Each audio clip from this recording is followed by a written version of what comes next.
Aí, ó, o mentiroso. Descascando o coco seco, sem quebrar. Se ele desperdiçar minha água, eu ia pagar 500 conto. Aí se eu não pagar, se não quebrar o coco aqui, você vai ter que pagar Vai ganhar 2 litros de meladinha. R$ 2.000 pra pagar essa cerveja.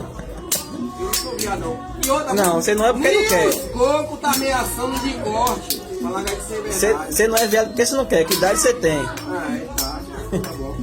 Eu quero ver qualquer viadinho lá pra cá vir lá pra cá e tirar o coco sem quebrar e sem ferir o coco. Quero ver aqui. O coco aqui tá ferido aonde? Tá. Aqui, achei. A pereba, chama a pereba. Quero ver aí, ó. Valeu, aí é o rei da cocada. Esse sacana é o que? Como é o nome do... Natural Cocadas. Se quiser, meu Instagram é @naturalcocadas. Me segue lá, por favor. Segue o cara é o brabo.